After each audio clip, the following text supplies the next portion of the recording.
మనం వెంకటేశ్వర స్వామి హుండీలో ధనం వేస్తాం కదా. తిరుమల వెళ్ళిన ప్రతి ఒక్కరూ ఎంత పేదరికంలో ఉన్నా కూడా స్వామివారికి భక్తితో ఎంతో కొంత హుండీలో వేస్తారు.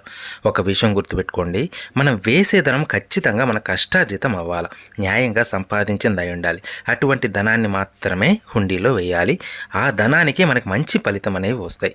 అసలు చాలామంది అనుకున్నది ఏంటంటే, డబ్బులు హుండీలో వేసేస్తే మన పాపాలు స్వామి తీసేస్తాడని అనుకుంటారు.